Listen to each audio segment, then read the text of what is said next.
Mafia 3 from Hangar 13 Games is a bit of a departure for the series.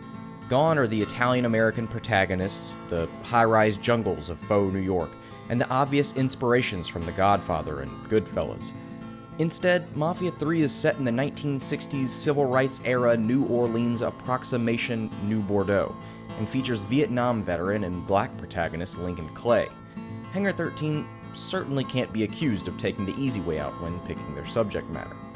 The rub is that a fumble with such sensitive material is far more volatile than with more palatable subjects. The story features Lincoln Clay returning home after a tour of duty in Vietnam only to be struck by tragedy. The game follows Lincoln's path of vengeance as he seeks to draw out those responsible in order to mete out his own brand of brutal justice. To that end, Clay must take control of the boroughs of New Bordeaux, killing or recruiting his adversary's various lieutenants and capos, slowly dismantling his criminal empire.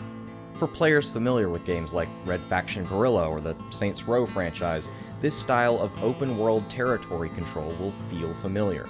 The difference is that, like the previous entry in the franchise, Mafia 3's open world is much more sparsely populated with meaningful content. Mission design leaves something to be desired, with most objectives rarely deviating from the go-to point A and confront person X recipe. The different locations and ever-expanding arsenal help keep things fresh, and the open-ended design means most encounters have a few options in terms of approach. Some of the core story missions get the royal treatment with more interesting environments and scenarios, but these are few and far between. For the most part, the missions are your average seek and destroy variety, but the worst ones are for Lincoln's lieutenants, who almost all want him to endure the most tedious fetch quests in order to unlock new abilities and increase income. The mechanics are well-tuned and fairly standard third-person shooter tropes. The shooting is tight, the cover works, stealth is forgiving, and the driving is satisfying enough, helped perhaps by an amazing soundtrack.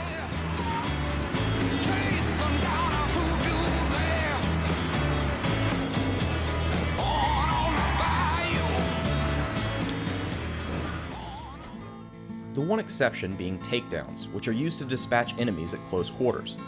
The game allows you to toggle between lethal and non-lethal versions, but buries this option in a settings menu, leaving players unable to make that decision on the fly.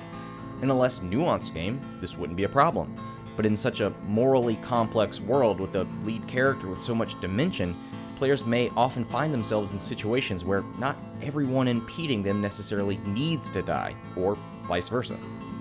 Technically, Mafia 3 is a bit of a mess. The visuals are not the stunning next-gen graphics you might expect from a AAA title in a venerable franchise. Instead, the game looks like it was planned for an older console and quickly up-res with muddy textures, short draw distances, and its fair share of bugs. Fortunately for Mafia 3, what the game does well, it does very well. In this case, it's the narrative. While the story beats may not necessarily be a revelation, its delivery is truly best in class. The writing, acting, and direction are top-notch. It's rare that game companies nail the less obvious cinematic nuances like pacing and framing, but some of the cutscenes in Mafia 3 are among the best in the business.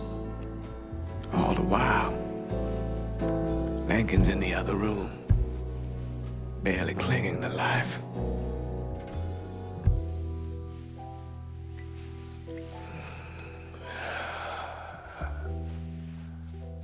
Maybe that's why I did what I did.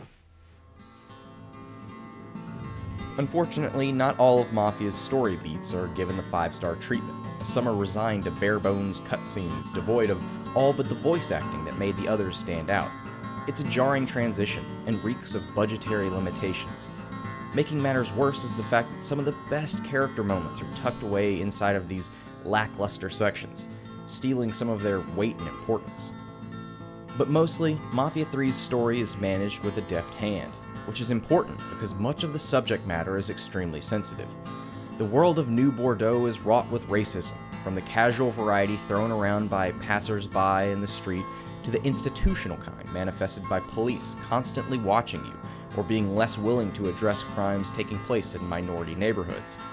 Your adversaries won't shy away from throwing around racial epithets or waxing philosophically on the place of the Negro in society. Where are the others? Jess has got them niggas around Frisco. Just make it fucking quick!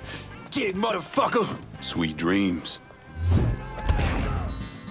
Mafia 3 isn't a beautiful game.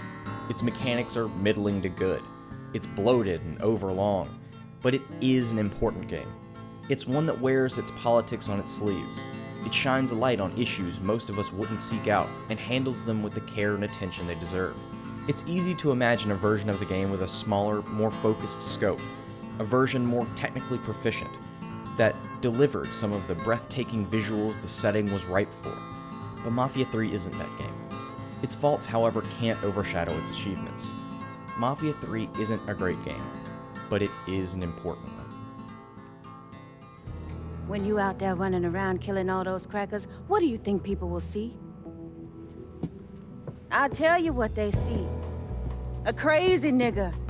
A nigga part of a savage whole that needs to be exterminated. Well, I don't give a shit one way or another. They can come after me. And what happens when you're not around and another black man or woman is, huh? We all the same to them. Don't you think the people of this neighborhood, the mechanic, the housewife, have a right to defend themselves? History tells me that giving you more guns might be unhealthy for me. It's not like that. Not anymore. I'll see to it they get in the hands of the right people.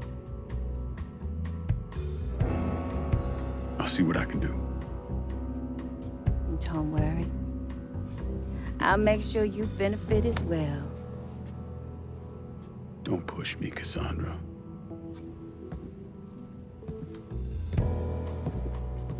You know, at some point you're gonna have to trust me. Maybe. We ain't there yet.